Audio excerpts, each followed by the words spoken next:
If you have a child who wanders, that feeling, it never fully goes away. I want to share something that has given me a peace of mind that I didn't have before. This is called Project Lifesaver. My son is enrolled in Project Lifesaver, and he wears a tracker every day. In this video, I'll walk through exactly what the program is, what the tracker is, what the responsibilities are as a parent, and what the limitations are to the program and device. Before I get into the video, I just want to define what is elopement or wandering. Wandering or elopement is when a child leaves a safe place without anyone knowing that they've left.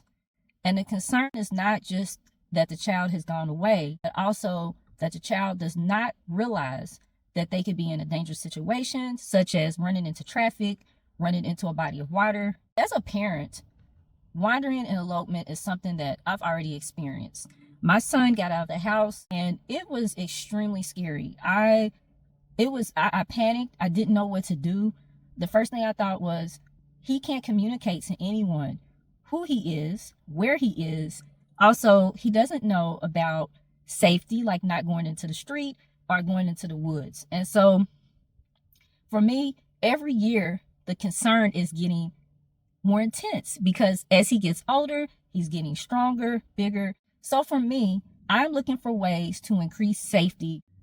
Project Lifesaver does not replace supervision. It is simply an additional layer of protection. It's not a GPS, but what it uses is radio frequency. At the Sheriff's Department, which I'll talk about a little bit later, they have these devices that are going to track the frequency that is registered for the device. The device is worn 24/7, which is why I can't show you the device right here, but I have some picture and video on the side so you can see what it looks like. It is waterproof, so my son wears it 24/7. He's able to wear it in the tub. He's able to wear it in the pool. It is typically worn on the ankle or the wrist, but for my son, he wears it on his ankle so he's not fiddling with it, and it actually fits better on his ankle. Again, I want to say this is not something that I track using my phone. This is important to know.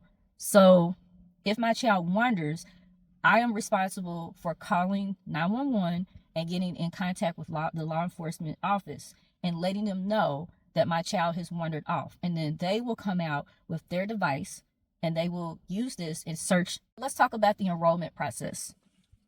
There may be a waiting list. I started the application for this process in May of 2025, and I did not get the actual device until January. You must provide documentation of your child's disability. You will meet with the local agency. They'll have different people who are trained, and they will come out and you have to complete trainings. Every day, you have to check the device with this tiny battery checker, I'll call it. And what it does is you just place it on top of the device and you watch for it to beep a designated number of times to make sure that the device has a charged battery. You'll also have to log that information every day. It is a requirement. You have to sign a contract showing that you'll do this. Every couple of months, you will be responsible for changing the battery. So they'll send you a new battery and you will have to replace the old battery. I've not had a chance to do that yet. But before you do that, they will send someone from the agency to train you in how to change the battery. So they'll make sure that you know how to do it. So let's just recap the limitations. Again, this is not a GPS. The battery must be working. So you have to check this battery every day. And if the battery is not working, they will send you a new one. So it requires nightly checks or daily checks.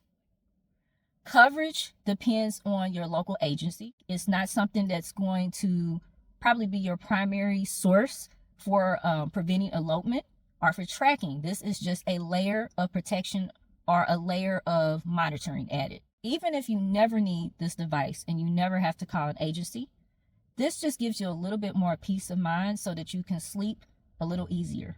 I hope that this was helpful. If you are a parent and you're navigating autism, just know that you're not alone. If you have any questions, leave them below and I will be sure to respond to your questions based on my experience. Also, if you have any practical resources to share, please share those below as well. I'm always interested in finding ways to keep my child safe.